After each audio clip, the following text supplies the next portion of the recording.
Ya, vice versa yang terjadi di pergerakan hari Jumat, persis dengan apa yang kita skenariokan sebetulnya terkait dengan rilis data non-farm payroll yang ternyata lagi-lagi mengecewakan bagi para pelaku pasar. Jadi tidak ada jaminan terkait dengan rilis data sebelumnya yang cenderung bagus, yaitu terkait dengan ISM manufacturer ataupun non-manufacturer, lalu kemudian ADP employment yang sangat fantastis di awal pekan. Namun ternyata yang kita dapati adalah non-farm payroll yang masih di bawah ekspektasi. Ini artinya apa? Artinya adalah kesempatan untuk menjadi ataupun mengharapkan paket stimulus kembali dikucurkan itu semakin terbuka kembali. Dan juga apa yang sempat dikatakan oleh Powell dan juga beberapa pejabat dari Fed sendiri terkait dengan data ekonomi yang memang belum cukup stabil, bahkan dikatakan dengan belum sepenuhnya kembali recover. Nah, kali ini kalau misalkan kita dapati potensi pergerakannya justru akan berada pada swing high di 1816 ataupun 1825. Tapi hati-hati, perkiraan kami kali ini justru kenaikan belum akan mengalami boosting yang terlampau tinggi. Hal ini juga terkait dengan rilis data ekonomi Amerika yang malam ini justru relatif sepi. Namun, kemungkinan potensi tersebut akan terdorong dengan ekspektasi pembicaraan ataupun stimulus stok yang akan terjadi di pekan ini. So, Kongres dengan sinyalnya bahwa kemungkinan masih ada gontokan ataupun perdebatan terkait dengan nominal 1,9 triliun atau mungkin di bawahnya, maka potensi ini masih akan cukup pelik dan akan menjadi batu ganjalan.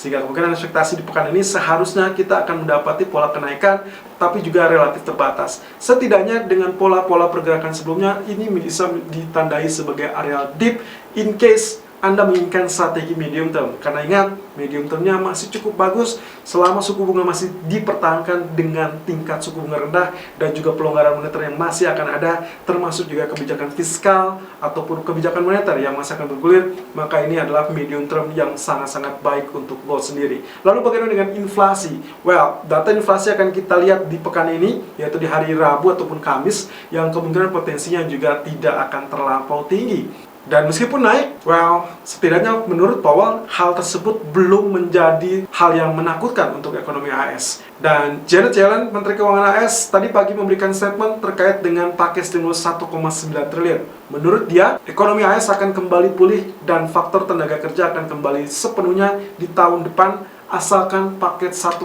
triliun tersebut diloloskan atau disahkan oleh Kongres.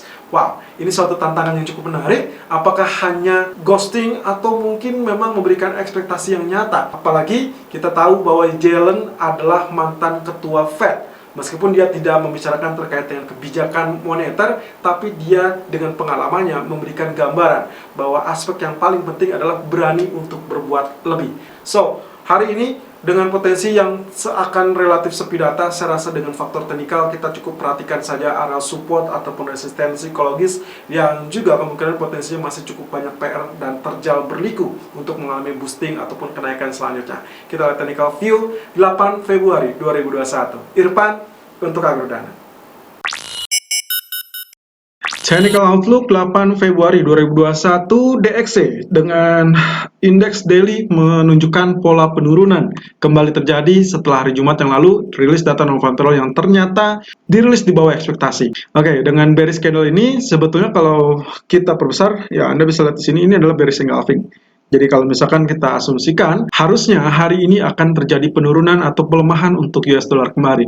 Lalu bagaimana dampaknya dari rilis data non-farm payroll? Oke, satu hal yang pasti, meskipun rilis datanya jelek, justru ini mengisyaratkan tentang harapan terkait dengan paket stimulus kembali terbuka. Seperti apa yang sempat kita kupas sebelum-sebelumnya, bahwasanya dengan adanya stimulus, maka kemungkinan potensinya adalah pelemahan US dollar.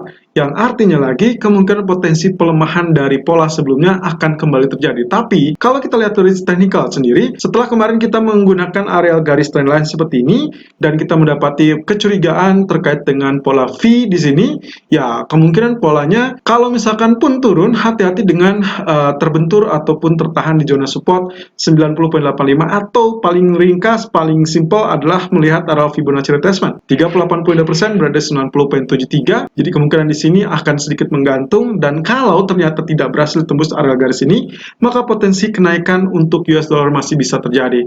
Jadi ini berada dalam persimpangan di antara pelemahan ataupun penguatan US dollar. Sementara kalau kita lihat dari posisi grafik H4-nya sendiri, potensi pergerakan yang kalau kita perkecil kemarin dengan dugaan ataupun kecurigaan terkait dengan adanya inverse head and shoulder, dan pola tersebut sudah berada di atas areal neckline. Namun, dengan arah penurunan yang terjadi di hari Jumat, mengisyaratkan bahwasanya ini akan menjadi dua pilihan. Apakah kenaikan sudah selesai, atau mungkin saja ini hanya sekedar pullback, lalu kemudian dia akan rebound kembali. Oleh karenanya, bagian neckline sebelumnya, extensionnya berada di 90.80, ini berarti mirip dengan areal yang tadi kita tandai di grafik daily chart. Jadi kemungkinan potensinya masih bisa mengambang dalam area kenaikan atau penguatan maupun dengan area pelemahan. Nah, dari grafik H1-nya sendiri, potensi pergerakan yang sebelumnya kita gambarkan dengan pergerakan di dalam trend channel, juga saya sempat menyampaikan maksimum hanya berada di 91.70, kemudian nantinya akan collapse ataupun dia akan turun kembali, dan ternyata itu yang terjadi. Sebelum menyentuh area 91.70 pun ternyata dia terhenti di 91.60, kemudian dia turun. Dan penurunan pun justru malah berlanjut di bawah areal garis tengah ini, sehingga kita mendapati pola kembali ke dalam areal support yang juga berimpitan atau bertepatan dengan areal historical price. Anda geser ke bawah kiri, itu ada berada di 90.94, dan itu persis dengan area yang tadi pagi terjadi. Oke, ekspektasi selanjutnya untuk grafik H1, saya berharap ini akan terjadi head and shoulder, sehingga inverse head and shoulder yang ada di grafik H4 itu akan digagalkan dengan sendirinya. Bagaimana dengan caranya? Oke, kita lihat di sini bagian H1. Kalau misalkan kita asumsikan ini adalah swing high-nya, kemudian ya mungkin ini sama ya, lalu kemudian adalah swing low-nya, kemudian ini swing high, berarti bagian head, ini swing low, lalu kemudian nantinya dia akan recover sesaat sampai 91.20 mungkin, atau areal tengah ini. Kemudian kalau misalkan di sini tidak berhasil tembus atau minimum equal dengan bagian kiri, maka ini adalah bagian right shoulder, sehingga kemungkinan kita bisa menarik areal ini sebagai areal neckline-nya. Jadi, kalau itu skenario yang terjadi, maka kemungkinan potensi neckline akan berada di kisaran 90.90.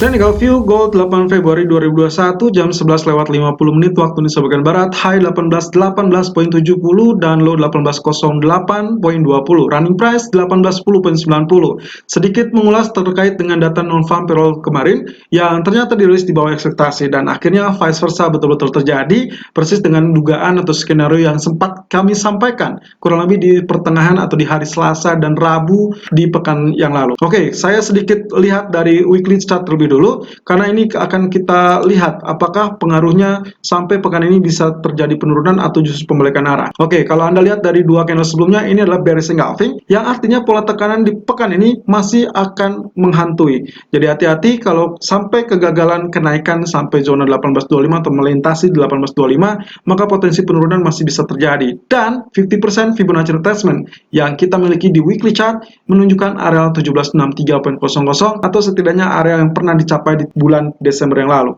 Jadi kalau kita lihat dari pola ini, pola tekanan masih akan menghantui. Sementara untuk ekspektasi kenaikan, bisa saja nantinya pekan ini ditutup dengan candlestick berbentuk doji candle. Nah, sehingga kemungkinan potensi ini akan diwarnai dengan harapan atau ekspektasi terkait pembahasan stimulus, yang mana terbuka kembali setelah rilis data non-farm payroll ternyata tidak sesuai ekspektasi, sehingga kemungkinan potensinya masih bisa digagalkan. Kemudian di grafik daily chart-nya sendiri, pola pergerakannya justru berlawanan. Anda perhatikan, candlestick di hari Kamis dengan big long bearish candle, lalu kemudian dilawan dengan setengah body yang menunjukkan pola kenaikan di hari Jumat yang lalu. Sehingga potensi ini kalau keduanya kita gabungkan, kita mendapatkan pola bullish harami, yang artinya hari ini seharusnya akan terjadi kenaikan, tapi dengan beberapa catatan. Area resisten harus mampu dilewati 18.16 dan 18.25. Lalu bagaimana? High sampai saat ini sudah tercapai 18.18. Well, of course, kembali saya ingatkan bahwasanya itu bisa saja sebagai tail atau fall signal, tapi yang paling penting adalah awasi dengan sampai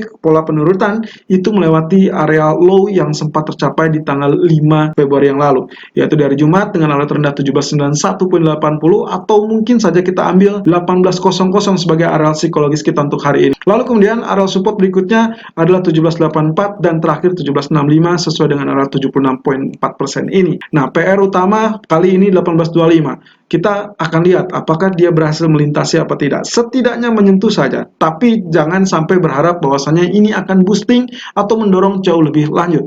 Saya berharap pertengahan pekan ini barulah kita akan mendapatkan gambaran kenaikan lebih dahsyat, bahkan mungkin saja kembali ke zona MA200 yaitu 1852. Tapi untuk hari ini perkiraan atau estimasi atau bahkan mungkin ekspektasi saya hari ini hanya bergerak di kisaran 1825 sampai kurang lebih di 1800 atau paling jauh adalah 1791. Di grafik keempat, pola tersebut mengisyaratkan terkait kenaikan yang akan relatif terbatas. Ingat bahwasanya kita dalam zona bearish rectangle seperti ini dan itu sudah ditembus. Entah apakah dia akan bisa memenuhi target dari ketinggian ini atau memang hanya half saja seperti yang sudah terjadi kemarin. Tapi juga ancaman 1763, 1764 masih akan tetap ada persis dengan apa yang terjadi di weekly chart yang sempat kita kupas tadi. Nah, kalau kita berusaha, artinya saat dia sudah mengalami penembusan, maka pullback atau kenaikan itu sama dengan pullback yang sangat wajar dan bisa saja mencapai 1828. Anda bisa lihat di sini, areal tersebut adalah areal support dari trend channel atau yang kita sebut dengan rectangle-nya.